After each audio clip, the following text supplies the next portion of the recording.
with nearly 18 months of hunger already endured. 80% of Gaza's population has seen their sources of food vanished. Yet, as if starving people weren't enough, the Israeli occupying power is using water, yes, water, as a weapon of war. UNICEF reports that only 1 of 10 people in Gaza have access to clean water. And Israel has also taken the step of cutting off Gaza's electricity supply. The result? The sole desalination plant in Gaza is about to shut down, leaving an already weakened population without clean water. Without clean water. Are we really going to wait until more lives succumb to hunger and to epidemic? Madam President, this is not just about withholding aid. The Israeli occupation has targeted the entire Gaza's food system, making it impossible for the people to feed themselves today, and very difficult to sustain themselves in the future. According to the UN Special Rapporteur on the right to food, Mr. Michael Fakhri, Israel is not merely obstructing aid. It is methodically dismantling Gaza's food infrastructure. Moreover, after attacking UNRWA, the backbone of Gaza's humanitarian aid, Israel, as an occupying power, has imposed new restrictions on all NGOs, thus creating new administrative obstacles to their ability to operate and assist the Palestinian people.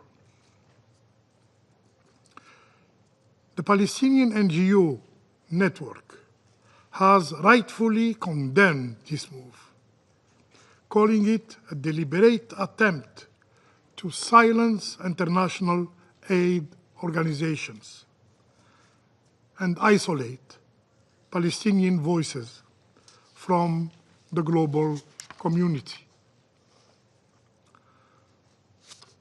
Amidst this humanitarian catastrophe, the Israeli occupying forces brazenly took the liberty of killing Palestinians,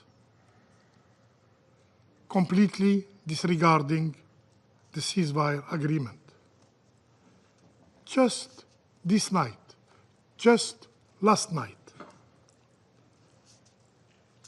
the Israeli forces have launched a series of indiscriminate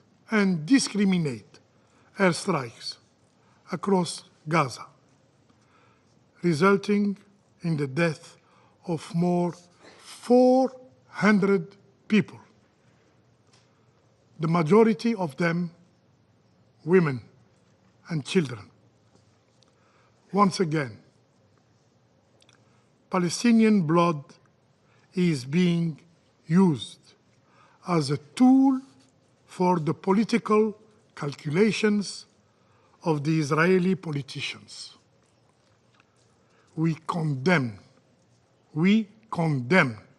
firmly these attacks, which constitute a violation of the ceasefire agreement reached 2 months ago.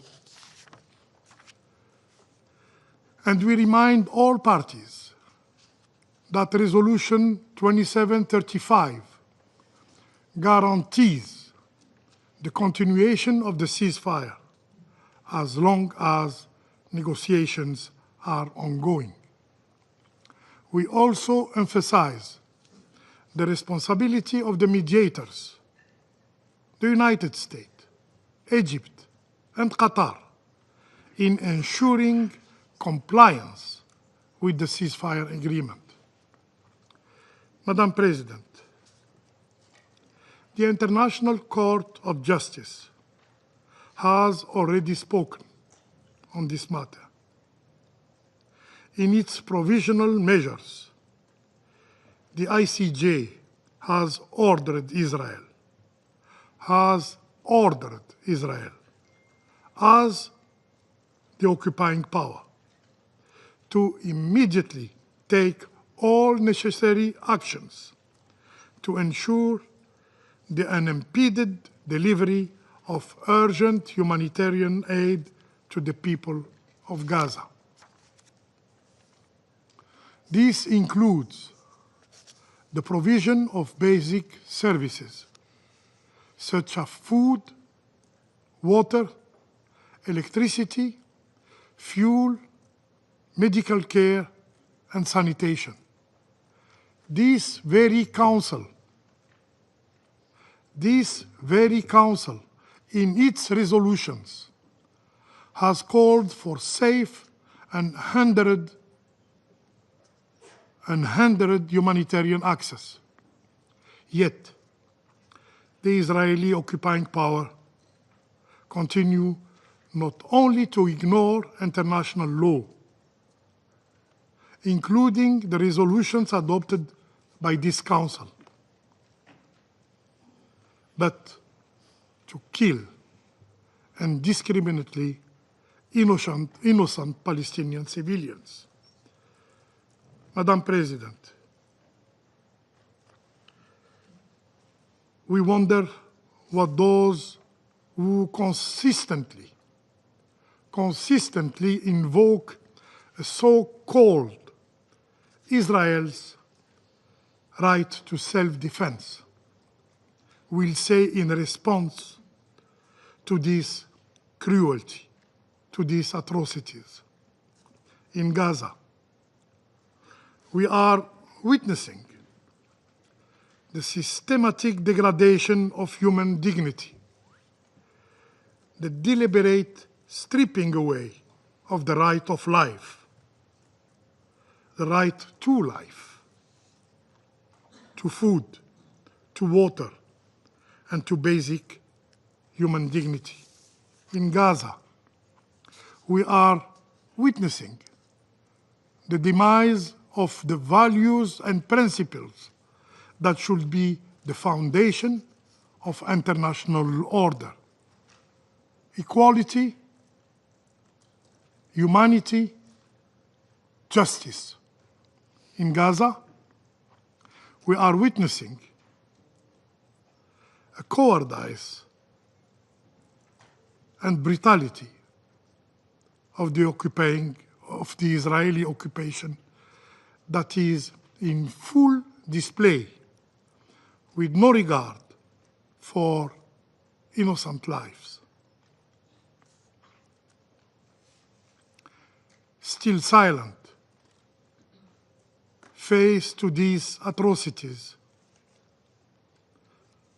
the relevance of this Council is seriously questioned. Will it ever dare to take responsibility? Will it ever act to stop this genocide and preserve what remains, if any, of its credibility? I thank you. I thank the representative of Algeria for the statement. I give the floor now to the representative of Somalia. Thank you, Madam President. I wish to begin by thanking USG Fletcher for his sovereign briefings and on the latest development in Gaza. The scale of destruction and loss of life demands our immediate attention and action. The humanitarian catastrophe unfolding in Gaza has reached unprecedented level of severity. We express our profound concern about the inconceivable decisions on March 2nd to halt humanitarian aid in Gaza by Israel to a territory where over 2 million people, including 1 million children, are desperately struggling to survive. The suspension of humanitarian operation at a time when humanitarian needs are at their most critical threatens to completely unravel the already fragile humanitarian response. UNRWA's role is irreplaceable, and its services are indispensable for the survival of millions of Palestinians. We categorically reject Israel's use of starvation as weapons and any humanitarian attempt to use humanitarian aid as bargaining chip in ceasefire negotiations. This represents continuation of grave breach of international law and instrumentalization of humanitarian aid. As the Secretary General, Mr. Guterres, rightly stated, humanitarian aid is not negotiable. It must flow without impediment as required by the international law and basic human dignity. Israel, as occupying power, has the obligation under the international law to ensure civilian access essential goods services, including humanitarian assistance. We express our strongest condemnation of today's Israeli airstrike in Gaza that has claimed more than 400 innocent people, marking one of the deadliest days since the conflict began. Such indiscriminate attacks on civilian populations are not only morally indefensible, but constitutes serious violation of international humanitarian law. This dangerous escalation threatens to plunge the region back into full-scale war at a time when humanitarian needs are most acute. We must address the escalating violence in the West Bank, where IDF operations have intensified dramatically, resulting in the numerous Palestinian casualties, including women and children. Additionally, the illegal expansion of settlement, demolition of homes, and systematic violence against Palestinian civilians represent a dangerous pattern of aggression that threatens to further destabilize the region. A definitive ceasefire now is the first step to ensure the population, including women and children, are protected from further physical and psychological harm. In that vein, we underscore the paramount priority of fully implementing the ceasefire agreement in its second and third phases, while ensuring all parties, in particular Israel, honors its commitment in a manner consistent with international law obligations. On the occasion of the holy month of Ramadan, we call for the de-escalation across the occupied Palestinian territory, as well as an access for worshippers to blessed Al-Aqsa Mosque to free and safely perform their religious rituals in full preservation of the legal and historic status quo of the holy site in the occupied Jerusalem. The pursuit of just and a comprehensive peace remains our strategic imperative. In that regard, the end of the occupation and full recognition of a free, sovereign, independent Palestine with Al-Quds al-Sharif as its capital in accordance with the relevant resolutions remains the only sustainable option for the resolutions on this long-standing conflict. The international community must stand against any attempt to alter the demographic composition of forcibly displaced Palestinians from their camps and cities or annex any part of the West Bank or Gaza under any pretext, such actions will constitute grave violations of international law and amount to ethnic cleansing. Madam President, as we deliberate in this chamber, people of Gaza, in particular children and women, are counting the hours until their next meal, if it comes at all. Mothers are rationing drops of water among their families while bombs are being dropped on their shelters. Medical workers are performing surgeries by using mobile phone lights. This is not just a crisis of resource, it's a crisis of our collective conscience. Let our decisions today reflect our humanity. It's our moral imperative to protect innocent lives and pursue justice and lasting peace in the region. I thank you. I thank the representative of Somalia for the statement. I give the floor now to the representative of Sierra Leone. Thank you, Madam President. Madam President, this meeting of the United Nations Security Council has been called to address the worsening humanitarian situation in the Gaza Strip following the humanitarian blockade imposed by the government of the State of Israel. With the devastating bombing across Gaza in the past 24 hours, it is evident that this meeting is being held when there is a direct violation of the ceasefire. Let me thank Under-Secretary General for Humanitarian Affairs and Emergency Relief Coordinator, Mr. Tom Fletcher, for his important and sobering briefing. Sierra Leone acknowledges the continued leadership of United Nations and the dedication of all humanitarian entities and personnel in responding to the dire humanitarian crisis in the Gaza Strip. The ceasefire agreement reached by the government of Israel and Hamas in January 2025 was a significant development, demonstrating the potential of good faith engagement and political will in achieving tangible progress. However, while the agreement reduced violence, its implementation has been marred by severe challenges that demanded urgent redress and continued engagement.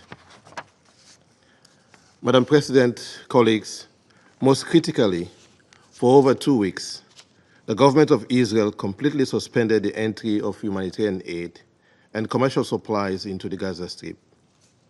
The consequences of this blockade have been devastating, deepening the suffering of civilians and exacerbating an already dire humanitarian crisis.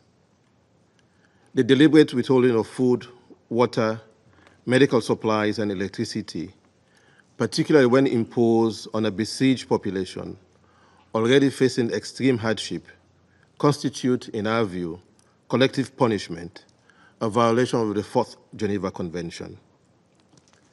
Since March 2nd, humanitarian aid has been completely blocked from entering Gaza, leaving 1.9 million displaced persons without food, medical care, or other life-sustaining assistance. The United Nations Relief and Works Agency, UNRWA, and other humanitarian organizations have reported massive shortage of food, medicine, and medical supplies, further exacerbating the dire conditions in overcrowded shelters and hospitals.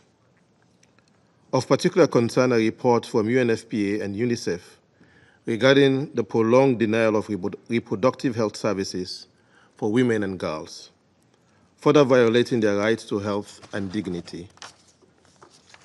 The cutting off of electricity has worsened the crisis, rendering hospitals and health facilities unable to operate critical life-saving equipment.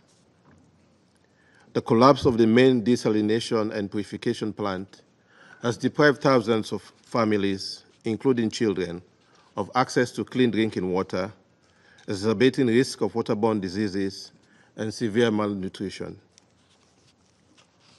Under international law, the State of Israel, as the occupying power, has clear obligations under the Fourth Geneva Convention, requiring it to ensure the provision of food and medical supplies to the civilian population, to maintain medical and hospital services, and to allow and facilitate humanitarian relief operations and their rapid distribution. The deliberate obstruction of humanitarian aid in Gaza is a serious violation of these obligations. Additionally, Sierra Leone recalls the provisional measures ordered by the International Court of Justice in 2024 in the South Africa versus Israel case, which specifically required the government of Israel to take immediate steps to ensure unimpeded humanitarian access into Gaza. The continued blockade defies the court's binding ruling and further endangers the civilian population. It appears there is a manifest pattern of conduct directed at the Palestinian people that should cause this council to sound the alarm, as others have done. The airstrikes by the Israel Defense Forces in Beit Lahia, northern Gaza, reported to have killed 8 workers and journalists 3 days ago, raised grave concerns about a potential resurgence of hostilities after the ceasefire respite, increasing the risk of regional escalation and reversing the fragile gains made since the ceasefire. It has been further reported that overnight, the IDF carried out extensive strikes in the Gaza Strip, with more than 400 Palestinians reported to have been killed. Are these actions not a deliberate infliction of condition of life calculated to bring about the destruction of the Palestinian people? The collective punishment, indiscriminate killings, and withholding of food, water, and medical supplies essential for survival? Like a canary in the coal mine, we must sound the alarm. The intentional deprivation of humanitarian aid, when combined with the scale of suffering, displacement, and reported rhetoric from high-ranking officials advocating for such measures, raising serious concerns. This Council and the international community has a duty to act and to fulfill its obligations. Sierra Leone calls on the Security Council to take urgent action to ensure the immediate and full resumption of humanitarian aid to Gaza and to uphold international humanitarian law. We stress the importance of, first, reaffirming that the State of Israel, as the occupying power, must comply with its obligation under the 4th Geneva Convention and international humanitarian law. Second, ensuring full compliance with the ICJ's provisional measures which demand unimpeded humanitarian access.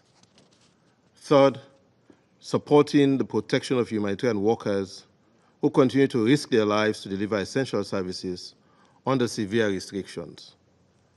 UNRWA, UNICEF, and WHO remain critical actors in sustaining the fragile healthcare system and addressing the needs of premature newborns, young children, and elderly patients vulnerable to diseases. As USG Tom Fletcher said, we must return to the ceasefire. Madam President, Sierra Leone condemned at the first occasion the brutal acts of terror committed by Hamas and other armed groups against Israeli civilians on 7 October 2023. We affirm the prohibition of hostage-taking under international law and demand the immediate and unconditional release of all hostages held by Hamas since 7 October 2023.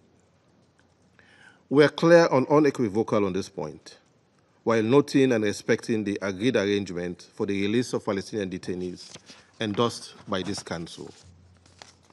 We therefore emphasize the necessity of sustained diplomatic engagement to consolidate the ceasefire agreement and address outstanding issues. A just and lasting solution to this crisis requires the full and immediate restoration of humanitarian aid access, respect for international law and accountability, the protection of civilians and humanitarian workers, and a political resolution based on the two-state solution, ensuring security and coexistence for both Israeli and Palestinians. This Council must remain steadfast in upholding its responsibility to maintain peace, security, and justice. The cost of inaction is too high, and the suffering of the people in Gaza, the occupied Palestinian territory, and Israel cannot and must not be ignored. I thank you. I thank the representative of Sierra Leone for the statement, and I give the floor to the representative of Guyana. Madam President, thank you for organizing today's briefing, and my thanks as well to USG Fletcher for his sobering briefing. Madam President, Palestinians are observing another Ramadan marked by deprivation and renewed destruction. More than 400 of them were reportedly killed in the last 24 hours. It is ironic that in this holy month when Muslims across the world seek to grow in moral probity, Palestinians are confronted with more suffering brought about by an apparent paucity of humanity and compassion. The past 3 weeks have seen a rollback of the humanitarian progress made over the previous 6 weeks, following the ceasefire deal brokered by Egypt, Qatar, and the United States.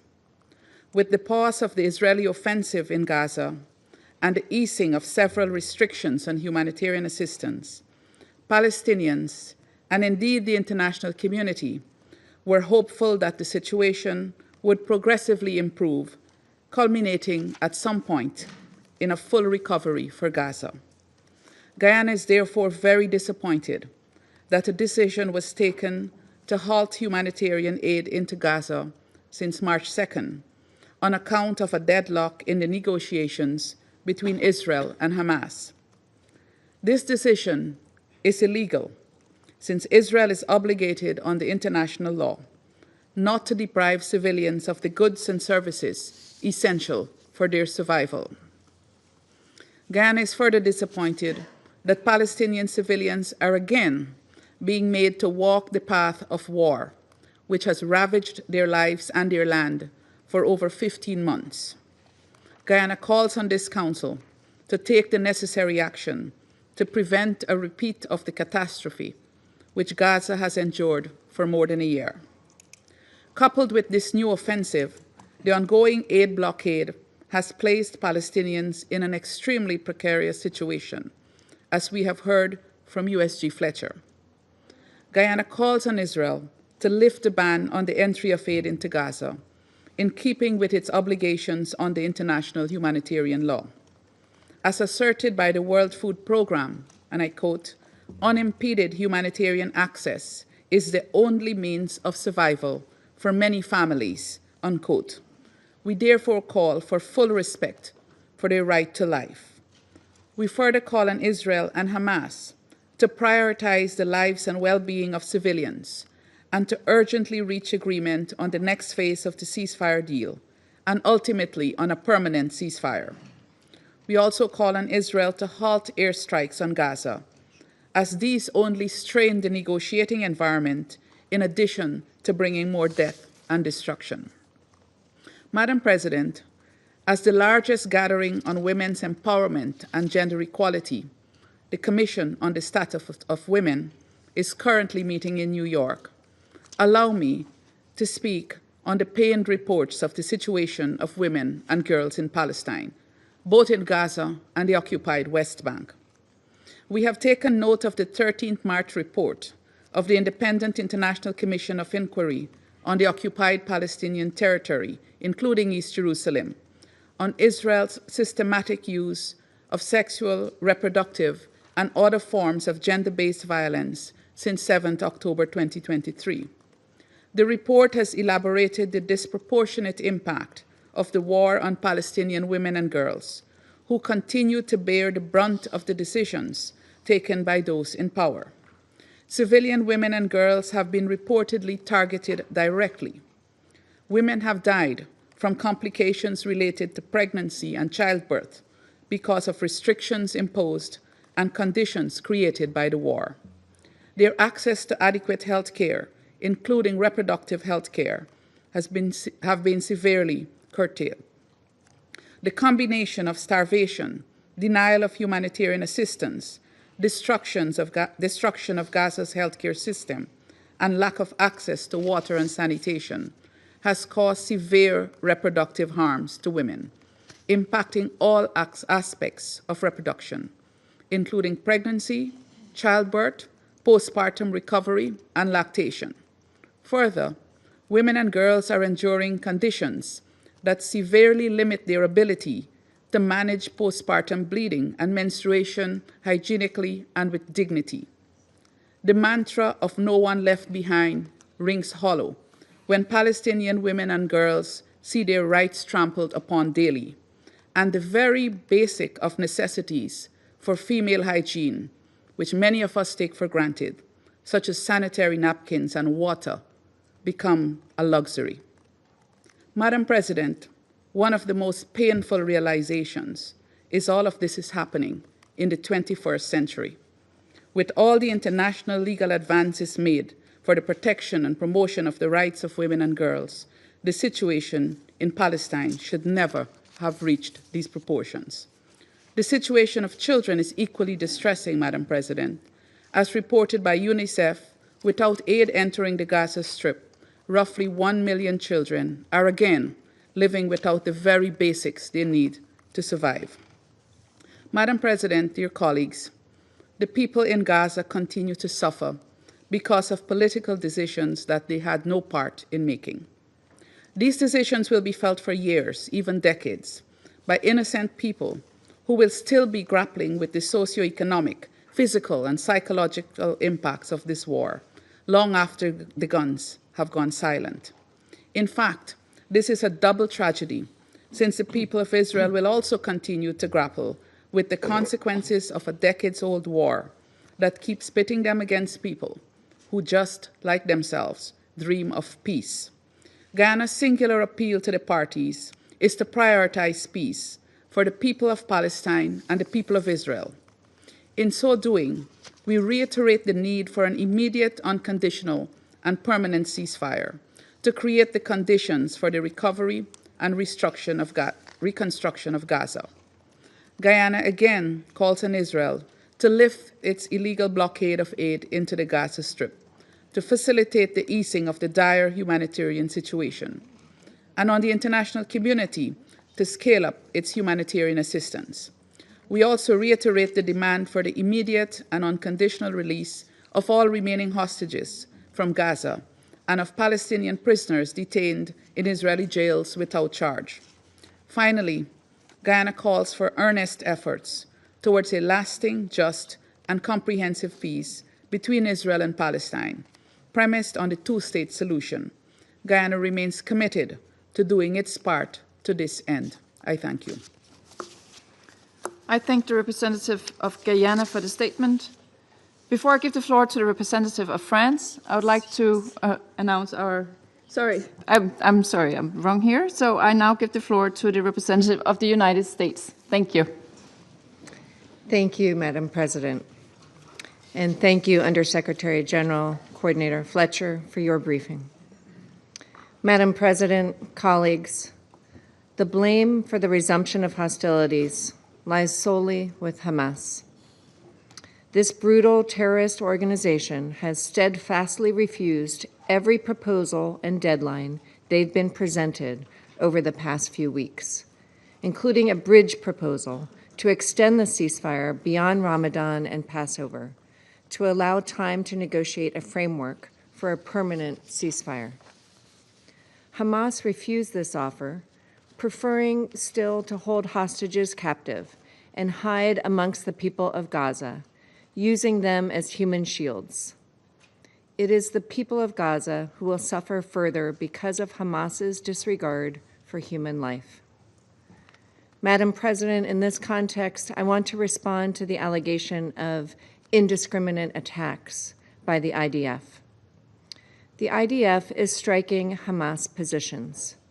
It is well known that Hamas continues to use civilian infrastructure as launching pads, and the United States condemns this practice, as should others. President Trump has made clear that Hamas must release the hostages immediately or pay a high price, and we support Israel in its next steps. Hamas must release the hostages it abducted more than 17 months ago. Doing so would enable loved ones to be reunited and allow the return of remains for those killed while being held by Hamas. Unfortunately, Hamas has refused all attempts to find a way to extend the ceasefire. It has been weeks since Hamas has released any hostages. We must recognize Hamas's savagery for what it is.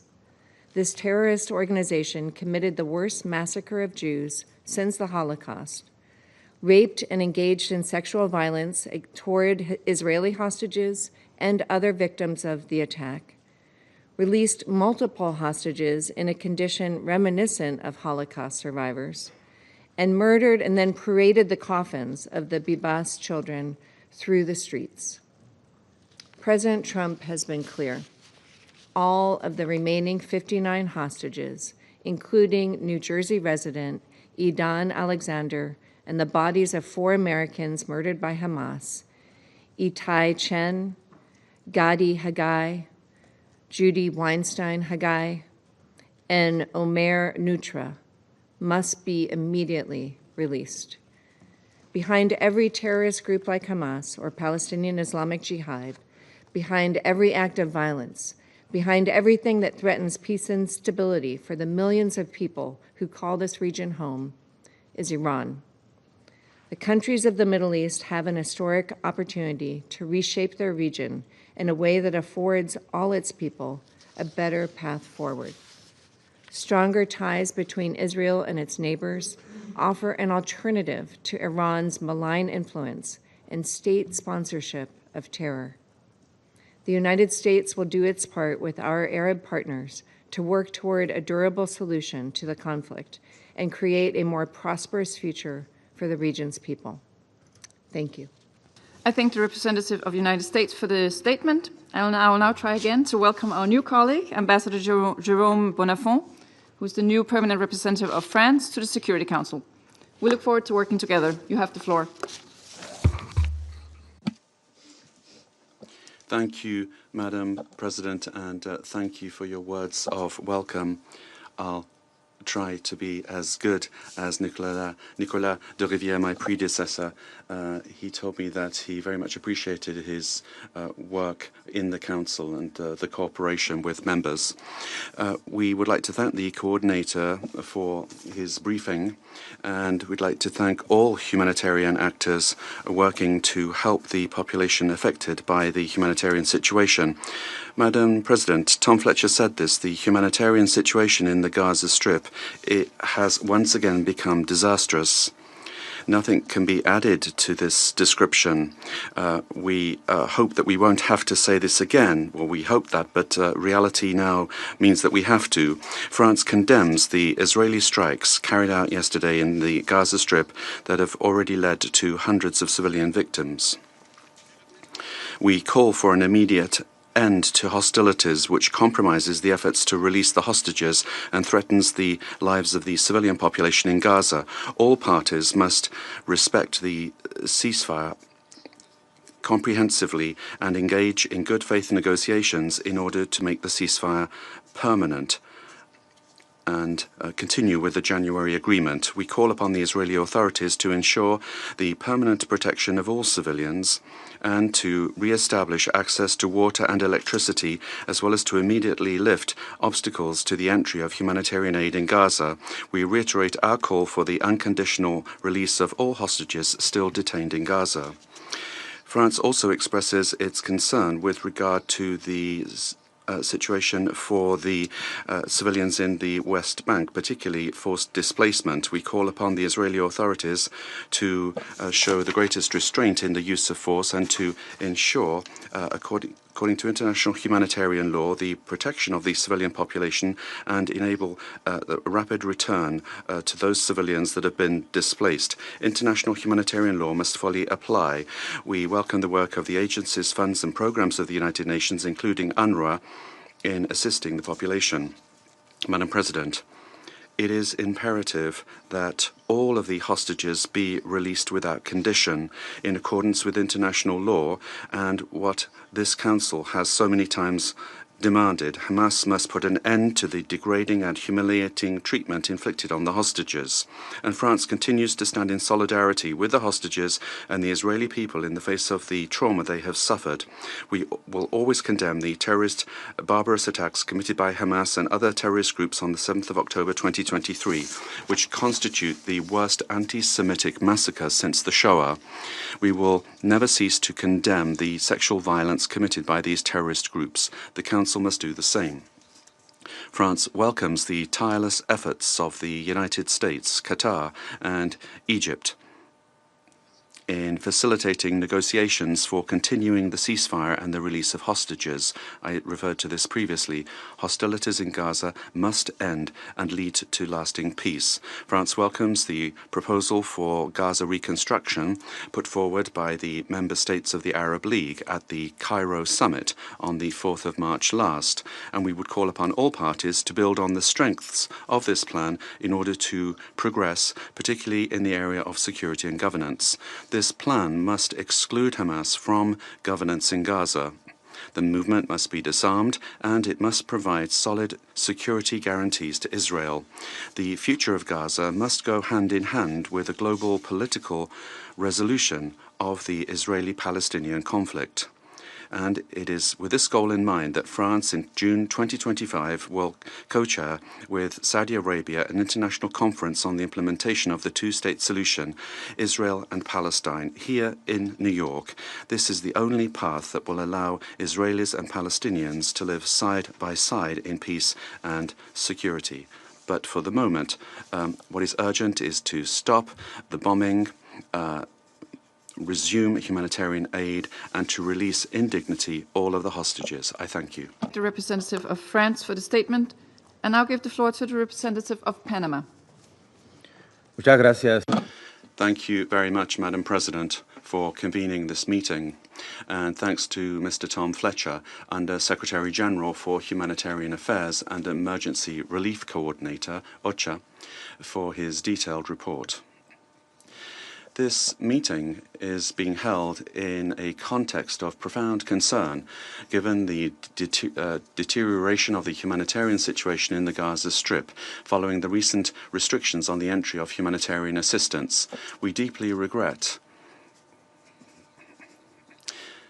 the worsening of the always sensitive ceasefire that had provided temporary relief to the civilian population. It's urgent now that efforts be resumed, all necessary efforts to restore calm and enable safe access of assistance to those that need it so much.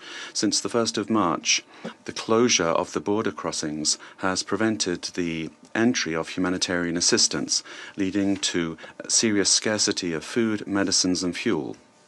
This has endangered thousands of people who, for so long, have depended on humanitarian assistance to survive, in particular during this period of the holy month of Ramadan, which should be a time of peace and reflection. As indicated by the World Food Programme, in the 42 days of the ceasefire, it was possible to deliver more than 40,000 metric tons of food to Gaza, providing vital assistance to 1.3 million people. Nevertheless, since the recent closure of the crossings, it has not been possible to deliver new assistance. The suspension of the electrical supply, according to OCHA, has further worsened the situation. The disconnection of the desalination plant in the south of Gaza has drastically reduced access to drinking water, affecting some 600,000 people in various communities in the Strip, which seriously endangers public health and humanitarian security. In the midst of this crisis, it's fundamental to recognize the tireless work of the humanitarian actors who are working in extreme conditions to alleviate the suffering of the population. Panama very much appreciates the hard humanitarian work that is being done that has been done and made it possible to vaccinate more than 603,000 children against polio during the truce, thanks to the joint work of the WHO, UNRWA, and UNICEF. This effort demonstrates that when safe access is guaranteed, it is possible to protect the lives of the most vulnerable. That is why it is fundamental that measures be renewed that will facilitate the entry of supplies in a safe and sustainable manner. Madam President, it is important to recall that this crisis is not only the result of control and security measures that make it difficult to provide humanitarian access. The suffering and destruction that we see in Gaza is the direct consequence of the extremist actions of Hamas and their inhumane attack on the 7th of October, which unleashed this tragic spiral of violence. To that, we have to now add the current refusal of Hamas to meet the commitments agreed upon in the framework of the ceasefire and to release additional hostages. This has endangered thousands of innocent civilian lives. Hamas has not only sown terror, but it has exploited the suffering of the population of Gaza as a political bargaining chip. Panama has categorically condemned, and we do condemn this behavior, and we demand the immediate and unconditional release of all hostages that remain in their power. Madam President, on the other hand, looking at this painful reality, Panama would also like to stress that any sustainable solution must be guided by unconditional support for human dignity and the moral imperative of protecting civilians. We cannot allow innocent people to continue to pay the price for this tragedy. The time has come for the parties to act showing human sensitivity and constructive political will. This is what is needed in order to avoid further suffering and in order to save more lives.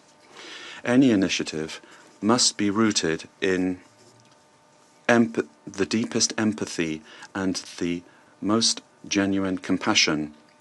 It's not just an issue of providing and distributing food and medicines. It is extending a hand to the efforts that are necessary to ensure that a hand can be extended to those that are clinging on to life, restoring their hope so that they can believe that a better tomorrow is possible.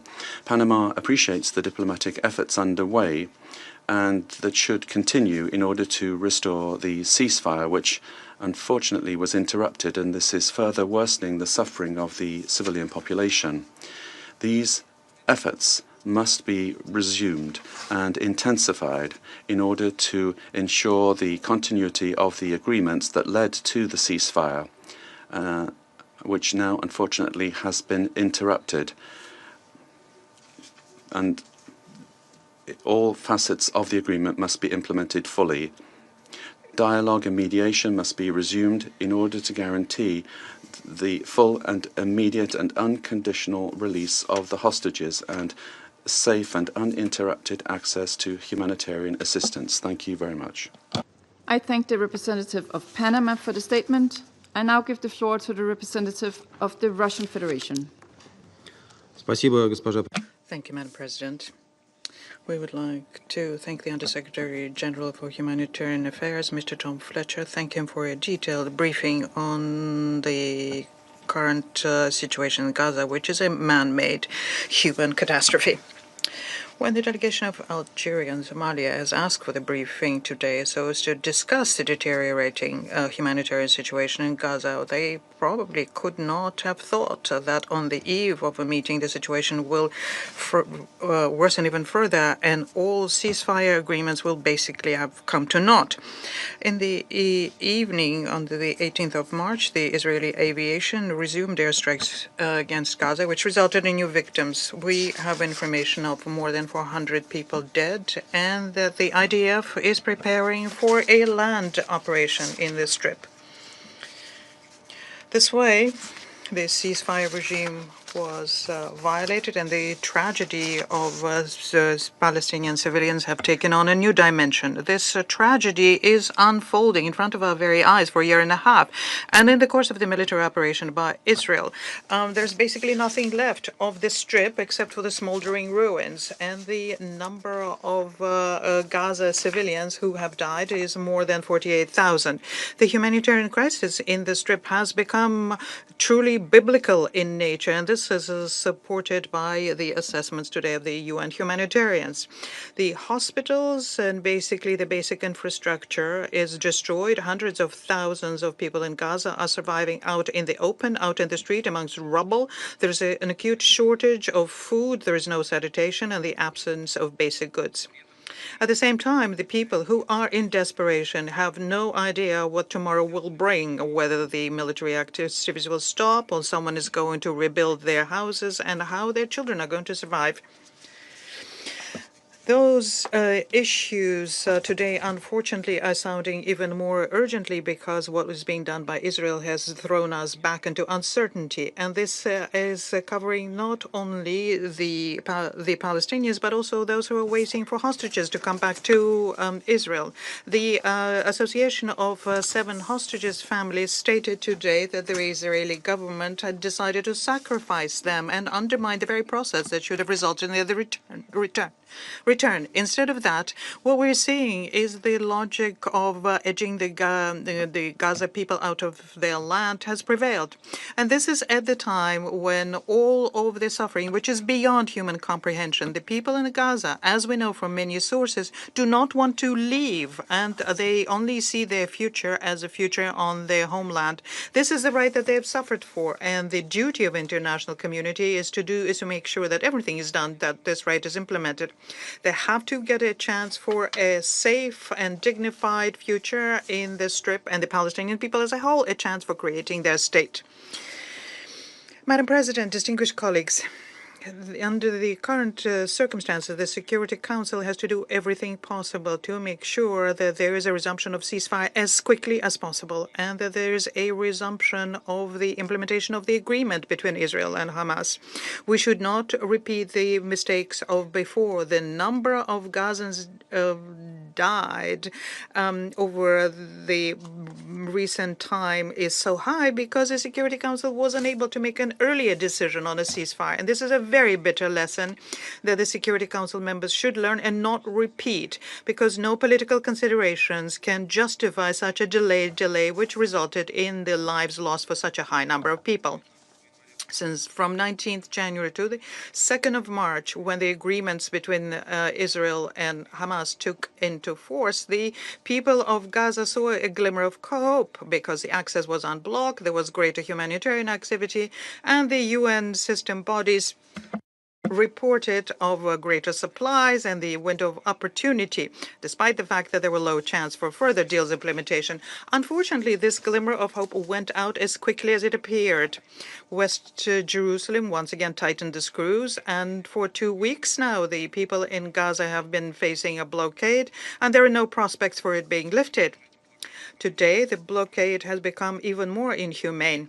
The authorities of Israel are obstructing the work of international humanitarian organizations and agencies. They prohibit any humanitarian supplies and commercial goods coming in, and they're dooming the people in Gaza to further suffering.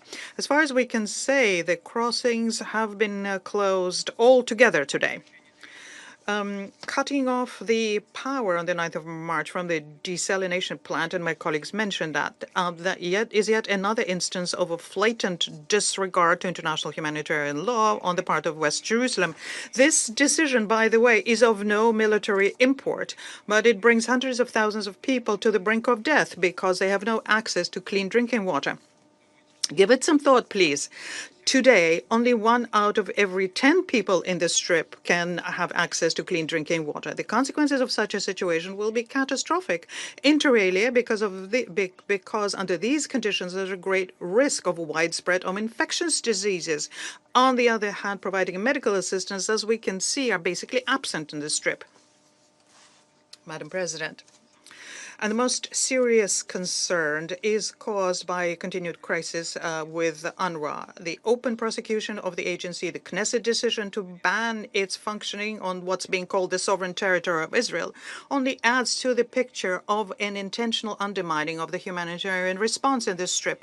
It's impossible to argue with how important UNRWA is for the refugees, nor can one deny that this is the UN body that's playing an irreplaceable role in providing assistance to the people in Gaza. We once again state with our unflagging support for UNRWA and recall the role the agency played in Middle East settlement, including dealing with one of the final status issues, namely the Palestinian refugees. Against this background, we hear from Israel the statement that they have some kind of a plan whereby Western Jerusalem would take full control over the supply and distribution of humanitarian assistance. There are very few details on this plan, but there is every reason to think that this plan, in case it's implemented, will not just seriously limit the operational possibilities for international bodies in Gaza, but also will undermine the 2720 mechanism which was created under a Security Council decision. It is also clear that such a plan cannot replace a large-scale UN humanitarian assistance. The situation is further compounded by the fact that Israel, as an occupying power, is refusing to shoulder the responsibility for providing the needs of the people under occupation. We can see that such notions as the care for the people or protection of civilians are not among the principles and the methods used by the IDF in their military operations, where they used heavy weaponry in the Strip and in the West Bank. And the West Bank situation is something that we are going to discuss this Friday. The humanitarian bodies of the UN have shown that they can, especially if there's a ceasefire, conduct effective work in the Strip and save people's lives. They need to be supported as much as we can and protect humanitarians from persecution on behalf of West Jerusalem, and this is purely political in nature. The suffering on people should not be used as a weapon of war, blackmail, or a lever of exerting influence on Hamas and the international community as a whole, and yet this is exactly what's happening. Madam President, we strongly condemn the measures introduced by Israel and think that their use is a key obstacle on the road towards easing the suffering of 2 million people in Gaza. And we call on the Israeli authorities to immediately lift the restrictions and to end the restrictions on humanitarian action in the entire OPT, including the Strip and the West Bank. We reiterate our consistent and constant line for a ceasefire, the release of all hostages and detainees, ensuring there's unimpeded humanitarian access to the OPT, and their return to the peace process on the basis of the two states for the two peoples formula. We are convinced that without a just and lasting settlement ensuring the legitimate rights and aspirations of Palestinians to have their own state within 1967 border with a capital in East Jerusalem, without that, a vicious circle of bloodshed and violence in the Middle East will not be broken. I thank you for your attention. I thank the representative of the Russian Federation for the statement, and I give the floor to the representative of Slovenia. Thank you, Madam President. I would also like to thank Under-Secretary General Fletcher for his briefing. I also want to thank him for his efforts, and I want to thank and recognize sacrifices made by the humanitarian workers in Gaza and the region. You are doing everything you can. I would like to make 4 points. First, in conflicts, we as Slovenia don't take sides. We stand with peace, protection of civilians, and international law. We entered the Security Council with an idealistic aim of helping extending the zones of peace, protecting civilians, and promoting respect for the international law. And yet it seems so difficult to work for peace. It seems so difficult for warring parties to surrender to peace. Today, Israel resumed hostilities, setting in motion a new wave of strikes and evacuation orders. Hundreds of Palestinians were killed just today, and 2 million of them are facing a new cycle of hardship, destruction, and relentless fear. We condemn these attacks, and we call on Israel to stop them immediately. Second, Slovenia has been supporting calls for the ceasefire time and again, and we continue calling on the parties to return to the agreement made with the support of mediators and guarantors, the United States, Qatar, and Egypt, in line with the Council Resolution 2735. 6 weeks of ceasefire has offered a much-needed relief to the people in Gaza and to the people of Israel, finally reuniting them with hostages. The Council should now be focusing on discussing the plans of rebuilding of basic infrastructure and reconstruction, in line with the vision provided by our Arab partners. This should be the time we launch a process leading to two-state solutions. Instead, we are back to pleading for sparing lives of civilians, Palestinians and hostages, and for allowing food and water deliveries to Gaza. This is wrong in so many levels. Humanitarian aid and access to basic goods and services, including electricity, cannot be politicized. International law is clear, and it must be respected. Crossings to Gaza must be opened. Aid must flow in, and humanitarian operations must run unimpeded. Third, we want to express our extreme concern over the information of plans related to humanitarian space, humanitarian bubbles, or whatever euphemism one likes. We also underline our strong rejection of any plans for a settlement of Palestinians. Fourth, it is roughly a year from the ICJ binding order on provisional measures focused on humanitarian aid, famine, and starvation in the case brought forward by South Africa. It is unacceptable that our conversations are still the same and that Council resolutions and ICJ orders are disregarded. Madam President, to conclude and to summarize, the resumed killing and destructions must end. Aid is not negotiable. It should not be weaponized. We denounce these actions, just as we denounce hostage-taking by Hamas. In Gaza, both Palestinians and hostages are being sacrificed. This vile war should not continue being fought on the shoulders of civilians. This is not only tragic for Palestinians and hostages in Gaza, but also for the credibility and relevance of the Security Council as the body responsible for maintenance of international peace and security. Thank you.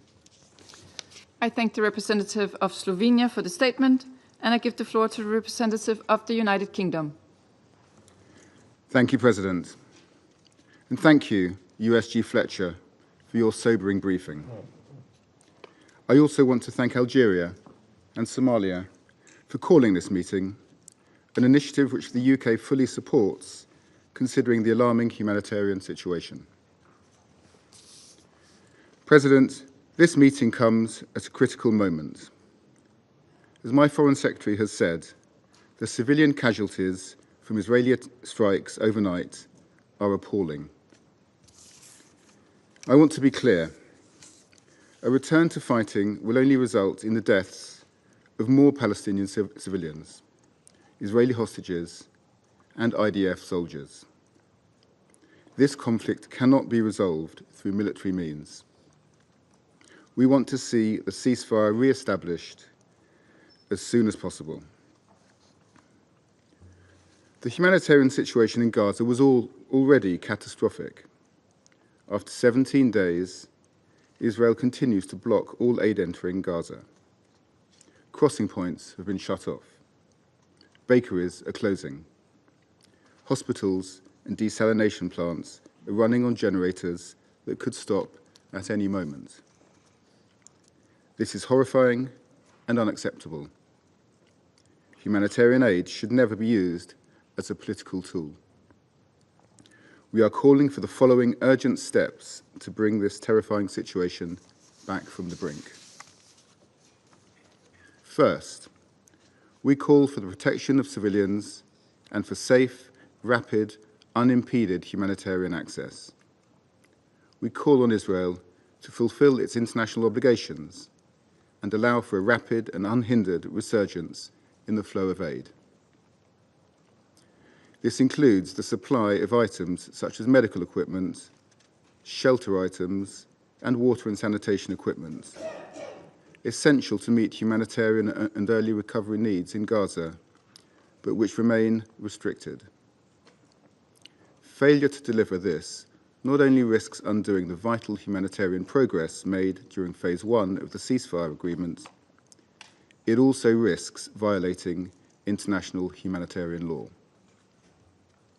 Second, we urge all parties to return urgently to dialogue and to implement the ceasefire agreement in full, including scaling up aid and releasing the 59 hostages who've been cruelly held by Hamas for over 500 days and have endured unimaginable suffering.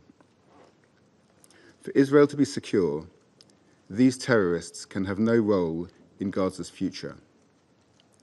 But cutting off aid and resuming the fighting is not a means to this end. Finally, we reiterate that civilians of Gaza who've suffered so much must be allowed to return to their homes and rebuild their lives. Colleagues, we urge all parties to return to the ceasefire deal and get back to the path of peace. A negotiated two-state solution is the best way to ensure long-term security for both Israelis and Palestinians. I thank you. I thank the representative of the United Kingdom for the statement, and I give the floor to the representative of Greece. Thank you, Madam President, for responding to this urgent meeting request, and to USG Tom Fletcher for his opening briefing. Colleagues, Middle East currently stands at a turning point, and the long-awaited ceasefire and hostage release agreement in Gaza was a great example of what could be achieved through political will. We are seriously alarmed by the resumption of hostilities in Gaza and the new huge death toll, and we call on all parties to show restraint and resume the ceasefire talks. Following the profound shock of October 7, 2023, Greece maintained a principled stance. We express our condemnation of Hamas terrorist attack and the ongoing detention and cruel treatment of the hostages, and we reiterated our demand for the immediate and unconditional release. The people of Gaza have endured a second winter under extremely difficult circumstances. Tom Fletcher today and other briefers who have preceded him in this Council have tried to describe living conditions almost beyond our comprehension. We echo the calls for humanitarian aid to flow back to Gaza immediately and the crossings to open as soon as possible. Reports by OCHA and the World Food Programme of the inability to transport food supplies into Gaza due to the closure of all border crossing points is of utmost concern. The suffering of the civilian population must come to an end. We call on Israel to allow and facilitate the safe, unconditional, massive and unhindered delivery of humanitarian aid at scale and restore access to electricity and water, as well as to ensure the protection of civilians and other protected persons, including humanitarian workers, in line with international humanitarian law.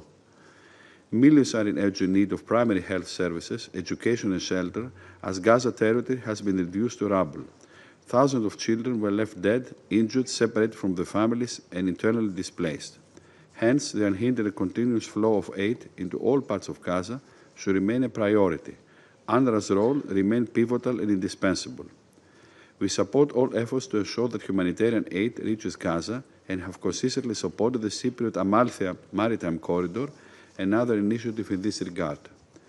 Within the EU, we took an initiative so that EU member states can assume the treatment of injured and sick children from Gaza. In this context, we welcome 10 children and their families from Gaza who are currently receiving treatment in Greek hospitals. OCHA warnings of increased settler violence across the West Bank is also alarming, as is the displacement of people, the unfolding security situation in Jenin following the intensification of operations and terrorist attacks in the West Bank. Madam President, we need a permanent ceasefire that can pave the way for the release of all remaining hostages and for the reconstruction of Gaza. In this vein, we welcome regional efforts to cohere and arm the single plan for the next phase in Gaza, and we stand ready to support and develop these ideas further. The Arab plan put forth by Egypt is a constructive proposal on the table. We are clear that any plan must not have no role for Hamas, must ensure Israel's security, must not displace Palestinians from Gaza. Any scenario of displacements would jeopardize regional stability and security, and it would undermine the prospect of achieving the two-state solution. Reconstruction efforts should also include governance and security arrangements, while ensuring the leading role of an empowered and informed Palestinian Authority in this process, capable of exerting effective governance over the West Bank and Gaza. It should also be ensured that Hamas will be excluded for any planning on the day after in Gaza, and that it will never pose a threat to Israel's security. For this to happen, though, the Palestinian Authority needs to be supported financially and institutionally, and Greece remains committed to providing assistance in this direction. Madam President, the political process must remain as a core objective of our collective efforts. We support the creation of a sovereign Palestinian state on the basis of the two-state solution according to the relevant Security Council resolutions. I thank you. I thank the representative of Greece for the statement, and I give the floor now to the representative of Pakistan. I thank you, Madam President. First of all, I'd like to extend a warm welcome to our new colleague from France. And we thank Under-Secretary General Tom Fletcher for his very sobering briefing on the humanitarian situation in Gaza and the occupied Palestinian territories. Madam President, we are at another tragic milestone in the war in Gaza and the occupied Palestinian territories. This war and the manner in which the Security Council and the international community respond to the atrocities and actions that have been taken will have a lasting impact on the nature of the world order which we and succeeding generations inherit. 50,000 plus people have been killed in Gaza, 150,000 injured, and 2/3 of them have been women and children. Attacks on hospitals, schools, mosques, civilian centers. Every principle, every article of international law and international humanitarian law have been blatantly violated with impunity. Defying the resolutions of the General Assembly, of the Security Council, of the International Court of Justice. Unless the international community responds with justice to what has happened and is happening in the occupied Palestinian territories, our world order is likely to regress into the barbarism from which the Charter of the United Nations was supposed to rescue us. Madam President, the agreement of 15th January for a ceasefire, for a three-phase ceasefire, offered a sliver of hope for the Palestinian people, for the Israeli people, and for the world community. Phase one of that agreement was implemented, and serious consideration was continuing for the negotiation, elaboration, and implementation of phase 2 and 3 of the agreement as outlined in Resolution 2735 of the Security Council. The Arab and OIC Reconstruction and Peace Plan was under consideration in capitals. It offered a road to peace. But obviously, this glimmer of hope and hope for peace was not to the liking of the extremist leaders who rule Israel today. They see their survival in the continuation of the war. But is this in the interest of the hostages? Is this in the interest of the Israeli people? Is this in the interest of the Palestinians? And is this in the interest of world order? I think the answer is obvious. The first tactic to erode the ceasefire agreement was the imposition of the humanitarian blockade, an attempt to extort concessions beyond the ceasefire agreement of 15th of January. Blocking trucks, cutting off electricity and water, restricting NGOs, preventing access for Muslims to access the holy Al-Aqsa Mosque during the holy month of Ramadan. These are all tactics of the oppressor. And now they have escalated to blatantly violate the ceasefire and resume attacks against the helpless Palestinians in Gaza who were just returning to rebuild their homes. 400, mostly women and children were killed just last night. And if this bombing and artillery attacks continue, hundreds more may be dying as we speak.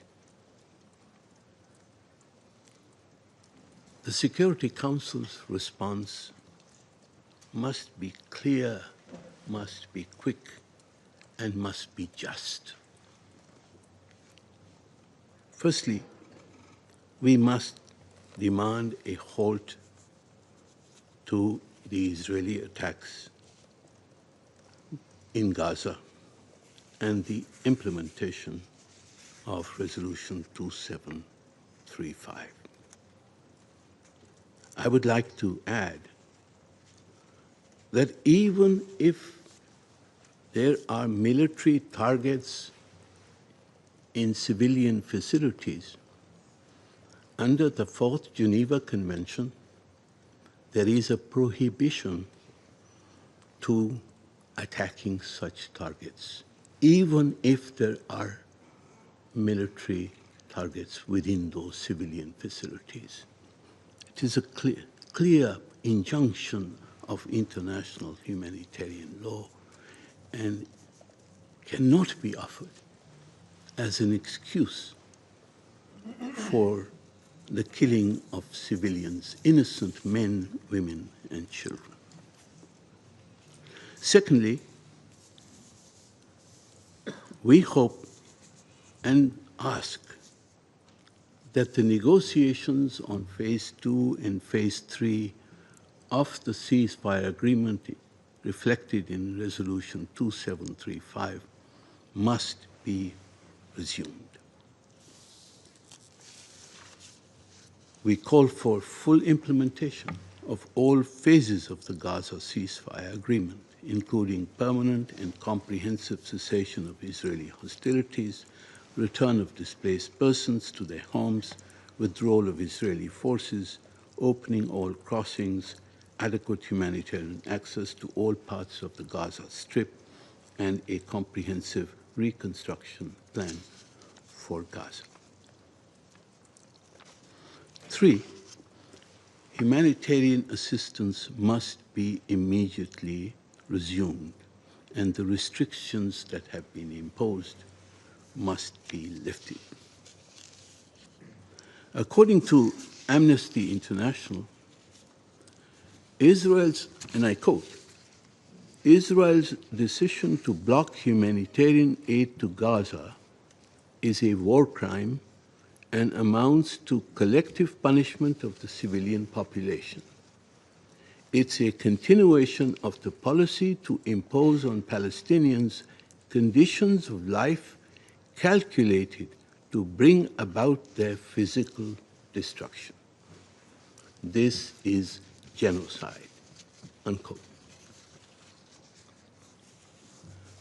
Madam President, we demand that adequate funding should be provided for coordinated efforts that are crucial to enable OCHA's 2025 flash appeal for the occupied Palestinian territories to be funded. Donor contributions today are only 173 million of a 4 billion that is required. And UNRWA's unparalleled capacity to deliver emergency, shelter, food, and medical assistance is irreplaceable and must be allowed to operate without obstruction. Fourthly, Madam President, the Israeli aggression in the West Bank must end. Forced displacements, illegal land annexations, and settler violence must be reversed in accordance with Security Council resolutions 2720 and 2334. Finally, Madam President, we must ensure the revival of a credible and irreversible political process towards a two-state solution and the establishment of an independent, sovereign Palestinian state within the pre-67 borders with Al-Quds al-Sharif as its capital. This is the only viable path to durable peace.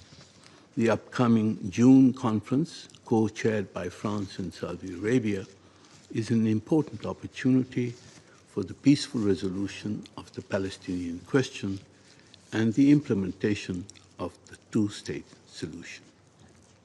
But, Madam President, to realize the possibility of peace, Israel's aggression, its attacks, and its slaughter of the Palestinians must stop. I thank you. I thank the representative of Pakistan for the statement, and I give the floor now to the representative of the Republic of Korea. Thank you, Madam President. I also thank USG Tom Fletcher for his detailed briefing on the dismal humanitarian situation in Gaza. Madam President, we are gravely alarmed by Israel's renewed offensive in Gaza, causing hundreds of fatalities, including scores of children today alone. We are also seriously concerned over the precarious fate of the hard-won agreement for ceasefire and release of hostages, as well as the quickly deteriorating humanitarian situation in Gaza. As repeatedly stressed by the members of the Security Council, it is clearly Israel's illegal obligation under international humanitarian law to allow and facilitate the rapid and unimpeded passage of humanitarian relief for civilians in need, including 1 million children. Hostage-taking by Hamas is unacceptable. Under any circumstances, it must be condemned by all members of the Council. And we repeat our demand that all hostages be released immediately and unconditionally.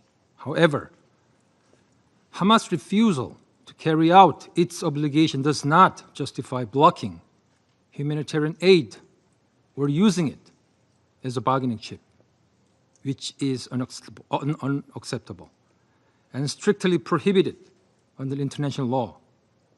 Neither does it justify the resumption of an intensive military offensive, causing massive civilian casualties.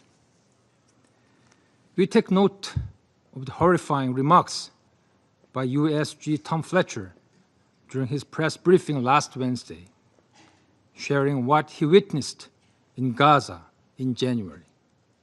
And I quote, "I said to my colleagues, why are the dogs so fast? Why are the dogs so fat?" And he said, "Because the dogs are looking for curbs." And you notice that the people are thin for miles and miles and miles, unquote. During the implementation of the first phase of the ceasefire agreement, we witnessed the crucial impact of political will in easing the immense suffering of Palestinian civilians in Gaza. However, once again today, we are seeing and feeling with shock and concern a grim sense of déjà vu in relation to the unfathomable sufferings, insecurity, destruction, and hunger that has haunted civilians in Gaza for more than a year. Madam President, the horrendous terrorist attacks by Hamas on October 7th and Israel's massive military operations resulting in extreme anguish highlight once again the imperative to move toward a just and long-lasting solution to the conflicts between Israel and Palestine. A sober approach based on the acknowledgement of the legitimate rights and concern of both Israelis and Palestinians is the only option for durable peace and stability in the region. We call on Israel to immediately cease the offensive and all parties return to the negotiating table.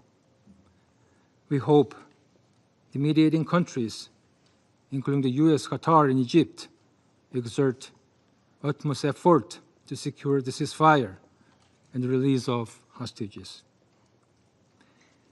We believe that all phases of the ceasefire agreement endorsed by the Council through Resolution 2735 should be implemented in full, leading to the release of all hostages, a permanent end of hostilities, and the swift beginning of reconstruction based on international law.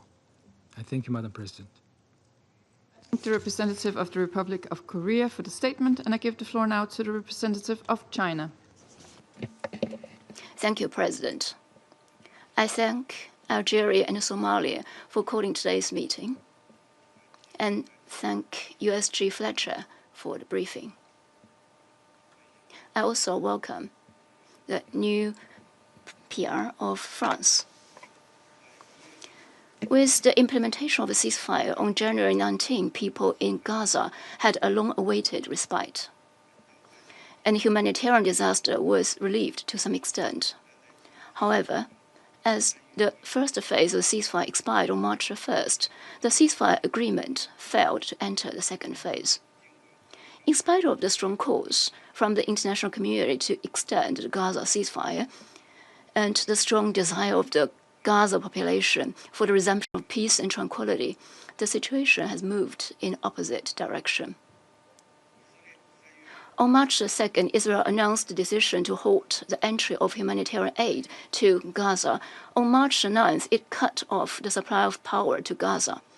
Just yesterday, Israel launched large-scale airstrikes on Gaza, causing hundreds of civilian casualties. China regrets the harm done to the hard-won ceasefire and is gravely concerned about Israel's resumption of hostilities in Gaza. We strongly condemn this. We strongly urge the abandonment of the force logic of supremacy of force. Military means is not the way to solve the Palestine-Israel question. The stark contrast between 15 months of bloody conflict and 42 days of ceasefire clearly shows that indiscriminate use of force is not the right way to bring back hostages, and may even put them at greater risks. China urges Israel to renounce its obsession with the use of force, immediately cease military operations in Gaza, and stop the collective punishment of the Gazan civilians. We strongly demand a permanent ceasefire in Gaza. The ceasefire agreement was reached. As such, it should be fully and seriously implemented in good faith, and no attempt should be made to alter or undermine it midway. China calls on the parties to implement the ceasefire agreement fully and continuously, and expects the ceasefire guarantors to adopt a fair and responsible approach to facilitate the continuous implementation of the three-phase agreement and ensure the realization of a permanent ceasefire in Gaza. We strongly oppose the weaponization and politicization of humanitarian aid. As of today, for 70 consecutive days, no humanitarian supplies were allowed into Gaza, and the loss of power disabled a desalinization plant, worsening the water shortage crisis. The use of humanitarian aid as a bargaining chip is a violation of international law, especially international humanitarian law. China condemns such practice. We urge Israel to fulfill its obligations as occupier under international humanitarian law and immediately restore full humanitarian access to Gaza. We strongly call for the reinvigoration of the political prospects of the two-state solution. The implementation of the two-state solution is the only viable way to resolve the question of Palestine. Gaza and the Western Bank, including East Jerusalem, are all inseparable parts of the Palestinian state. We support the Gaza Recovery and Reconstruction Plan jointly initiated by Egypt and other Arab states, and support an early launch of reconstruction underpinned by the principle of Palestinians governing Palestine, whereby the Palestinian people can rebuild their homes in their own territory. The international community should step up its efforts to advance the political process of the two-state solution and provide necessary support to this end. President, for some time now, we have witnessed a dangerous sign in the Middle East. As the international rule of law and international order are violated and undermined, the law of the jungle seems to reign. It is worrisome and a cause for concern. The Security Council, as the primary body for maintaining international peace and security, should put a timely end to such chaos. We support further actions by the Council to bring about a permanent ceasefire in Gaza, restore peace in the Middle East, and achieve a comprehensive, just, and lasting solution to the Palestinian question. Thank you, President. I thank the representative of China for the statement. I shall now make a statement in my capacity as representative of Denmark, and I would like to join to colleagues in thanking Undersecretary Fletcher for his sobering briefing and his very detailed description of the many achievements achieved during the ceasefire. At the outset, let me express Denmark's shock and sadness over the news coming from Gaza about the many civilian casualties following the Israeli airstrikes last night. Let me be clear. This violence must stop, and the terms of the ceasefire must be respected. A ceasefire that can pave the way for the release of all remaining hostages and ensure much-needed humanitarian aid to the civilians of Gaza. We urge all parties to show restraint. Denmark has repeatedly underlined the need to ensure the protection of civilians in line with international humanitarian law. We reiterate this call today. Colleagues, as we've heard several times this morning, the humanitarian situation in Gaza remains catastrophic. The recent Israeli decision to block all further humanitarian assistance and to cut electricity to the enclave is rendering the situation even more desperate and threatens to reverse progress made during the first phase of the ceasefire. The consequences are already starting to emerge. The lack of supplies has meant that humanitarian partners are reducing food rations. UNICEF reports that roughly 1 million children in Gaza are now once again living without basic necessities for survival. The recent resumption of hostilities will only worsen this suffering. Denmark continues to condemn Hamas' terror attack of October 7 and calls for the immediate and unconditional release of the remaining hostages. The safety and well-being of these hostages is of great concern, and we regret that Hamas has failed to allow humanitarian access to them. Colleagues, international humanitarian law is clear. Humanitarian aid should never be used as a bargaining chip or a political tool. This applies to all parties in a conflict. As the occupying power, Israel is obliged under international law to ensure the protection of civilians and ensure the civilian population does not lack food or other basic needs, including water. Civilians of Gaza have suffered enough. The sustained supply of aid is indispensable to the survival of over 2 million Palestinians. They have the right to receive humanitarian aid. They have the right to clean water, to food, to medicine. We call on the government of Israel to abide by its obligations under international law, to ensure full, rapid, safe and unhindered provisions of humanitarian assistance to the population in Gaza, and to ensure the protection of civilians and other protected persons, including humanitarian workers, in line with international humanitarian law. The immediate threat of malnutrition in Gaza is already affecting thousands of children and pregnant and breastfeeding women. The decisions to withhold humanitarian aid and limit the production of clean drinking water are likely to have long-term consequences for the health of Gaza's population, as well as longer-term prospects for socio-economic recovery. Colleagues, the massive task of reconstructing Gaza lies before us. We need a permanent ceasefire as a first step to be able to address this challenge. We call on parties to find a way forward to the next phases of the ceasefire agreement that should hopefully lead to a permanent ceasefire. We commend the regional efforts through the Arab Recovery and Reconstruction Plan presented at the recent Cairo summit. We maintain that any plan for the future of Gaza must have no role for Hamas, must ensure Israeli security, and must not displace Palestinians from Gaza. In closing, the civilian population in Gaza have already endured too much suffering for far too long. They are looking to this Council for support.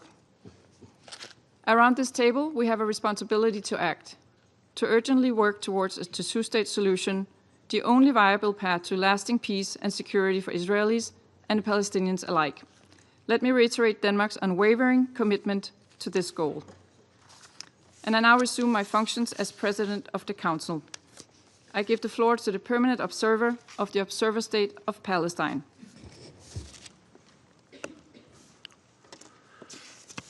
Madam President, allow me at the outset to thank you for the convening of this urgent meeting at this critical time, and to thank Algeria and Somalia for requesting it on behalf of the Arab group, as well as China, France, Guyana, Pakistan, Slovenia, and the United Kingdom for their support to this request. Allow me also to thank Under-Secretary General Tom Fletcher, who has recently visited Gaza and the region, for his relentless efforts and for his sobering and alarming briefing.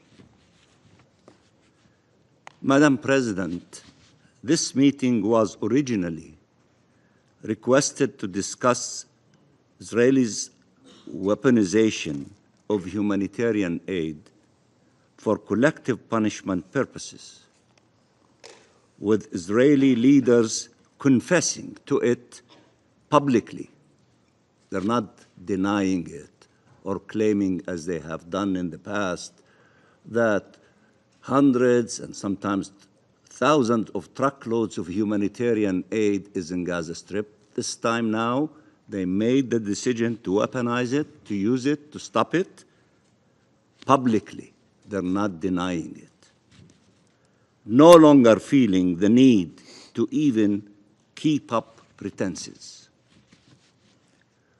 We were supposed to gather here to discuss how an entire civilian population who had survived a genocide and with still immense needs was yet again confronted with fuel and electricity being cut off, leading to the shutdown of essential water and sewage treatment facilities, worsening the already dire humanitarian conditions in Gaza, so-called evacuation orders to advance, forcible displacement, and all this coupled with the hermetic siege denying the entire civilian Palestinian population life-saving aid since the beginning of the month.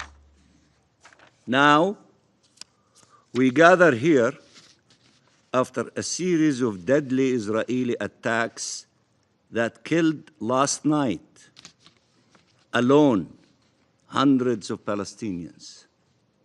Current reports indicating over 400 killed and nearly 600 injured in the span of few hours during the night last night, reminiscent of the criminal bombardments our people endured for over 15 months.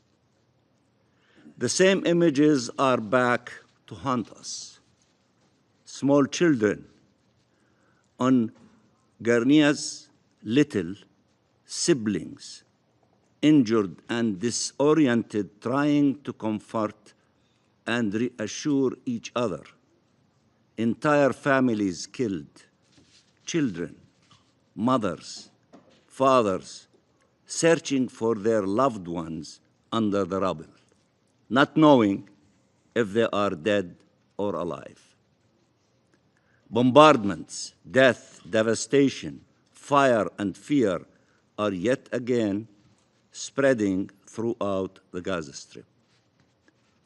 And this is all happening during the Muslim holy month of Ramadan, 1 year after the councils chose this same period, given its significance, to call for the first time for a ceasefire to hold the genocide and stem unimaginable human suffering. In our tradition, nobody would fight during the month of Ramadan. This is from the beginning of time. But yet, the criminals, cruel, selfish leaders of the government of Israel, of the occupying authorities, do these things in spite of traditions and respect for religion and humanity. Madam President, Palestinians are being killed indiscriminately, are being denied humanitarian aid indiscriminately, are being maimed and detained indiscriminately. We condemn these crimes in the strongest possible terms. This can never be justified and must stop immediately. Must stop immediately. And I agree with you, Madam President, when you said that you have a responsibility around the table to act. You are the Security Council. Act. Stop this criminal action. Stop them from denying our people food in the month of Ramadan and water and the hospitals to operate. Act. You have resolutions. Act. You have power. Act. Or, as my friend, the ambassador of Slovenia said, you become irrelevant. Act according to the power given to you by the Charter of the United Nations. Madam President, ceasefire works. It is the only thing that does. It stopped the bloodshed. It allowed the entry of humanitarian aid Israel had long denied. It allowed the release of hostages and prisoners. It allowed for the starving people to be given sustenance, for the sick and wounded to receive medical care, as the tenets of international humanitarian law and our very humanity oblige. Life was starting to triumph over death. Our collective role is to ensure life prevails, and that requires ensuring the full and effective implementation of Resolution 2735. Resolution 2735 is unequivocal. It clearly spells out the terms of each phase and the obligations of each side. It also clearly states in relations to phase 2, which includes release of hostages and full withdrawal of Israeli occupation forces from Gaza, that the ceasefire will continue as long as negotiations continue. And negotiations will keep going until all the agreements are reached and phase 2 is able to begin. There should not be unilateral, self-serving, and irresponsible decisions to execute breaking the ceasefire. While the Trump administration has prioritized the release of hostages, it is evident that Netanyahu's concern for his political selfish survival far outweighs his concern for the survival of the hostages. Madam President, the resolution is also clear in rejecting any attempt at demographic or territorial change in the Gaza Strip, including any actions that reduce the territory of Gaza, a goal Israel continues to pursue as mass forcible displacement and annexation remain its primary aims throughout the occupied Palestinian territory. The resolution also reiterates the Council's unwavering commitment to the vision of the two-state solution where two democratic states, Israel and Palestine, live side by side in peace within secure and recognized borders, consistent with international law and relevant UN resolutions, and stresses the importance of unifying the Gaza Strip with the West Bank under the Palestinian Authority. This is the only way forward. This is the only way forward. Sustaining the ceasefire, implementing it in full, and transforming it into a clear and immediate pathway to Palestinian independence and ceasefire for all. Act now. You can act not to allow the ceasefire to be broken, not to allow the starvation of the Palestinian people. Act now.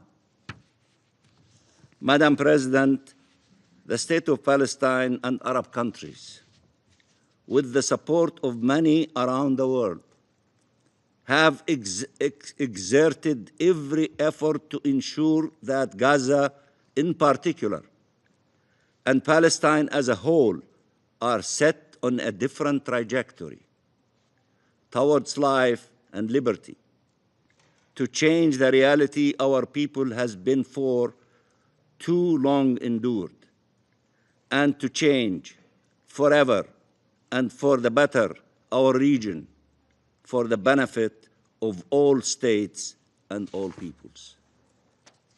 A clear vision accompanied with a solid plan was endorsed by the Arab Summit and supported by the OIC ministerial meeting and has been welcomed worldwide, and many of you in your statements referred to your support to what was adopted in the Arab Summit conference.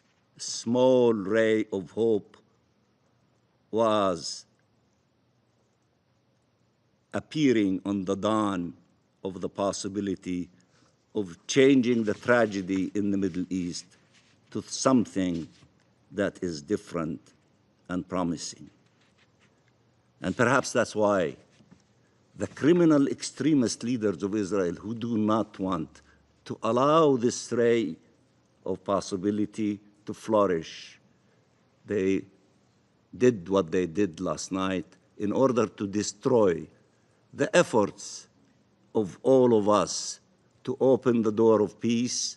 They are trying to close that door and to open the door of war and destruction and killing people. These efforts should be supported. The efforts of the Arabs, the OIC, and all of you that you've referred to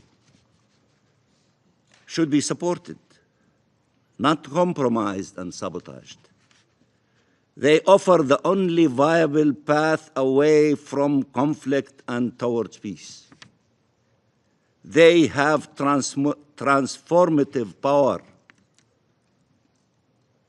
Allow them to flourish. Allow them to become the new reality.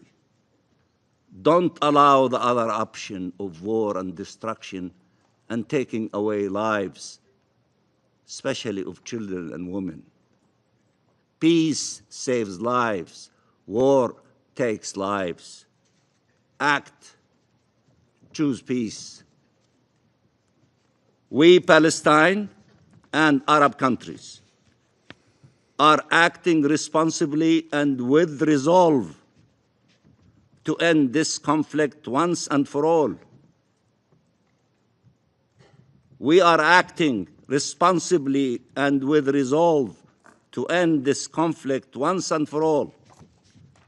We will spare no effort, and we need all the help we can get. Help us. Act. We want peace. We have a plan. We have an alternative. We have options. It is crystal clear. Help us. Act with us to make peace is the option of the world, and make war not acceptable and need to be stopped, and ceasefire to prevail. This starts with supporting the Arab plan for reconstruction, which many of you refer to, supporting the Palestinian government's assumption of its responsibilities throughout the occupied Palestinian territory, the deployment of a UN-mandated mission throughout the occupied Palestinian territory, achieving a complete, comprehensive, and permanent ceasefire, and supporting an end of the occupation, Palestinian independence, implementing the two-state solution, and achieving shared peace and security. This is a historical moment where everyone must choose where they stand and what vision they want to see prevail. The next few days are decisive and can either set us on the right path or the wrong one, with huge implications for the region and the world. help us in these few days to have the ceasefire in place, not the continuation of war. Life must prevail. Liberty must prevail. Peace must prevail. You are the mighty Security Council. Act, help us, and I thank you very much, Madam President. And I thank the permanent observer. I thank the permanent observer of the Observer State of Palestine for the statement, and I now give the floor to the representative of Israel. Thank you, Madam President. We stand firm in our commitment to return the hostages and defeat Hamas, and it's time for the international community to take our commitment seriously. We will bring home every last hostage.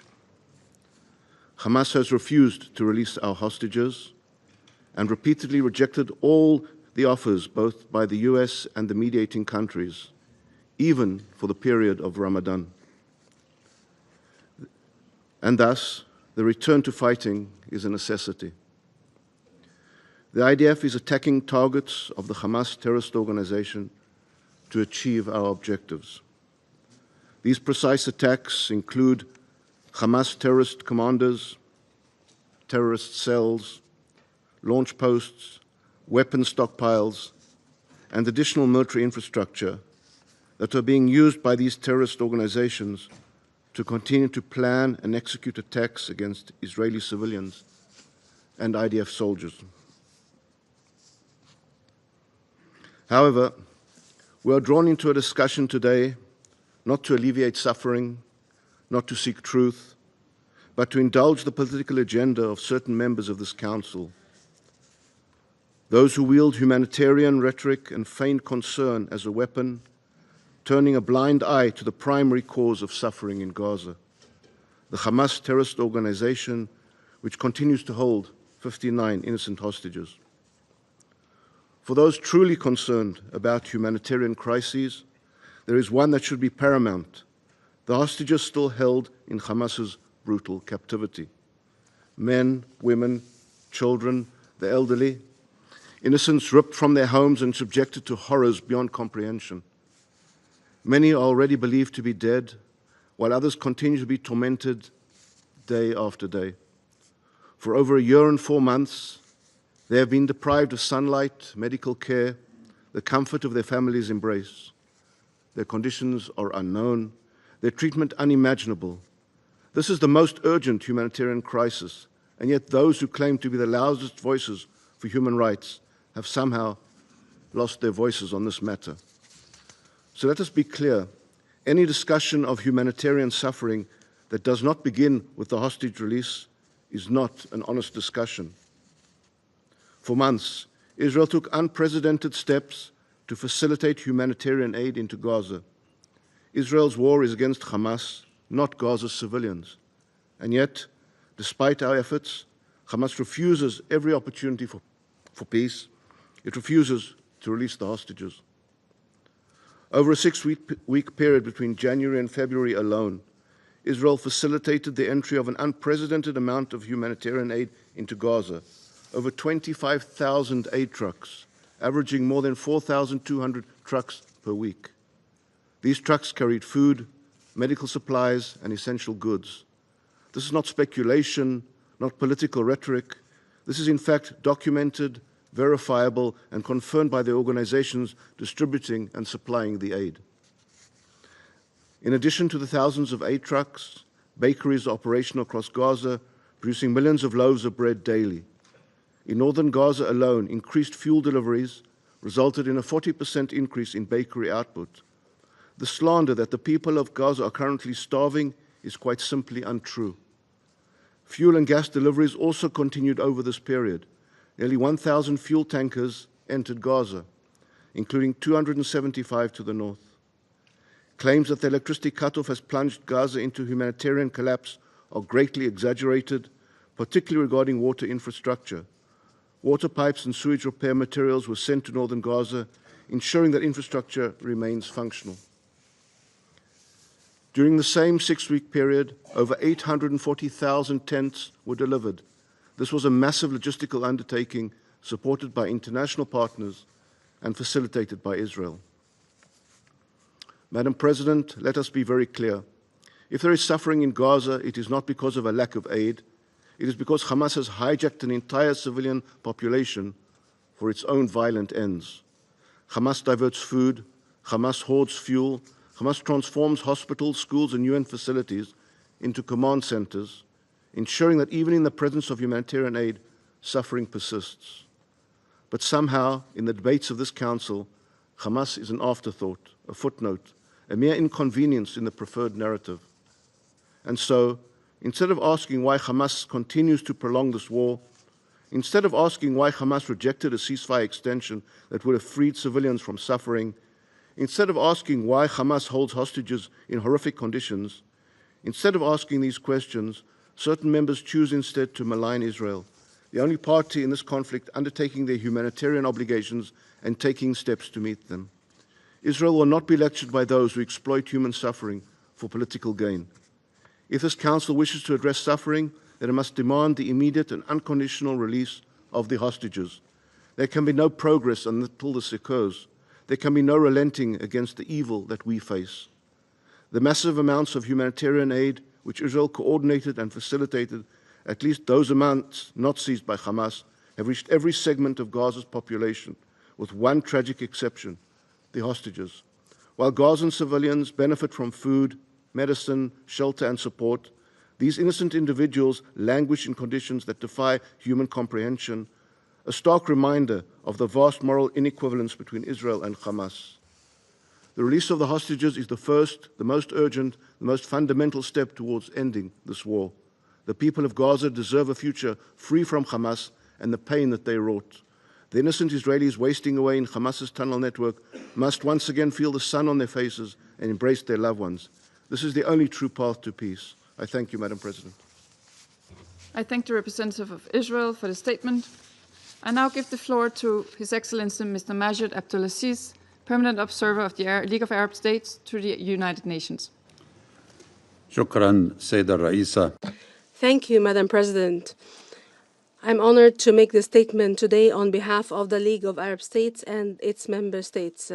I would like to begin by expressing our appreciation for your excellent stewardship of the work of the Council and for positively responding to the request by the Arab Group, the League of Arab States and other member states to hold this meeting to promote international work through the Council to address Israel's resumption of its brutal military bombardment of Gaza and for the continued deterioration of the humanitarian situation in the Gaza Strip due to the continued restrictions by Israel on the entry of humanitarian assistance in the continuation of the policy of starvation and forced thirst that is internationally prohibited. We would like to express our appreciation to USG Fletcher for the important briefing and the constructive suggestions. Madam President, the Arab Summit in the Bahrain Declaration on the 16th of May 2024 has stressed, and this has been reaffirmed in the Cairo communique of the extraordinary Arab Summit that was held under the slogan the Palestine Summit on the 4th of March 2025. Both have condemned policies of starvation and scorched earth tactics aimed at forcing the Palestinian people to leave their land. The Cairo Summit condemned the Israeli government's recent decision to hold humanitarian aid to Gaza and close relief crossings.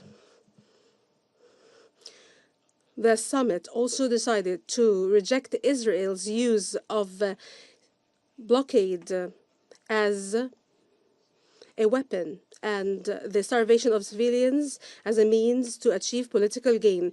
It also stressed the utmost priority of the continuation of the implementation of the second and third phases of the ceasefire agreement. All this, Madam President, stresses the crucial link between the comprehensive and full ceasefire in accordance with the agreement based on the US, Qatari, and Egyptian mediation, and to allow the entry of humanitarian assistance without interruption and in big volumes, as well as starting the implementation of the first phase of the plan proposed by Egypt in full coordination with the State of Palestine and Arab states, and based on studies that were conducted by the World Bank and the UNDP on early recovery and the reconstruction of the Gaza Strip. This plan was adopted by the Cairo Summit as a pan-Arab plan, and it was also adopted by the ministerial meeting of the OIC at a later point in time. The Israeli war on Gaza of more than 470 days have killed more than 48,000 Palestinians, including 18,000 children and 13,000 women. And it almost completely destroyed health and educational and infrastructure facilities and all necessities of life in Gaza. The resumption of the brutal military intensive bombardment of the Gaza Strip and the killing of more than 400 Gazans in Gaza yesterday, and Israel's intensification of the policy of blockade and starvation on the Gaza Strip, and the most recent of which was the decision by the Israeli Ministry of Power to cut the power supply to the vital sectors, including the main desalination water plant. This has added forced thirst to starvation. It aggravates the suffering of more than 2 million Palestinians living in unbearable conditions. These attacks and measures are inhumane, condemned, and unacceptable. They are nothing but collective punishment by Israel, perpetrated by Israel against the defenseless Palestinian people, which runs counter to humanitarian principles and values, which constitute the very foundation and mission of this organization. This is a challenge to the international will that has supported the ceasefire. In light of the deterioration of this crisis and Israel's resumption of its intensive military bombardment in Gaza yesterday, the Arab group stresses that the Council needs to shoulder its responsibility this time and to compel Israel to honor its obligations under the ceasefire agreement, including opening all crossings to humanitarian aid and the delivery of medical and fuel items and shelter items, and to restore electricity to the entirety of the Strip, including the water plants, and to meet the basic needs of the people and to alleviate their suffering. The group warns against the Council not taking such measures, which ushers in a catastrophic human disaster with unpredictable consequences. The Arab group and the League of Arab States stresses that the continuation of this crisis and the obstruction of the delivery of aid or preventing aid from getting in is a major and a grave violation of Israel's obligations as the occupying power under the international law, UN resolutions, and the rules of human rights, and the Fourth Geneva Convention of 1949, and the advisory opinion of the ICG issued in July 2024, and the provisional measures of the ICJ as well, and all the resolutions adopted by the Security Council and the GA based on the ICJ measures and orders. The group and the League stress that the Council needs to activate international oversight mechanisms to guarantee the delivery of aid safely and in a sustainable manner to all Palestinians in need. There needs to be a promotion of international efforts to ensure the protection of civilian Palestinians and to meet their basic needs immediately and effectively. We stress in this regard the central humanitarian role of UNRWA in Gaza, which cannot be replaced by any other entity. We stress the importance of the continued work of UNRWA to provide its vital services to Palestine refugees according to its UN mandate. Madam President, the Arab Group commends the tireless efforts spearheaded by Qatar, Egypt, and the US to reach a ceasefire agreement in Gaza, including the release of detainees and hostages. We stress the need for the Council to exercise utmost pressure on Israel to end its military aggression that was resumed yesterday and to complete the implementation of the ceasefire agreement, including the second and third phases and all its elements. This would lead to reaching a permanent end of the aggression on Gaza and Israel's full withdrawal from the Strip, and to facilitate the return of Gazans to the areas of residence, including in the north, in line with Security Council resolutions, most notably Resolution 2735. The group and the League stress the need to build on those efforts to begin the implementation of the Arab Early Recovery and Reconstruction Plan. We commend the efforts of Egypt and the State of Palestine to prepare for an international conference on reconstruction in cooperation with the UN, which will be hosted by Cairo very soon. And we urge our international community partners and IFIs to provide all financial and political support to ensure the implementation of this ambitious plan by Palestinian lands towards the rehabilitation and reconstruction of the Strip at the desired pace. We stress the importance that this plan would coincide with international effort towards sustainable peace and lasting peace, to protect the rights of the Palestinian people and to achieve their aspirations in freedom and statehood,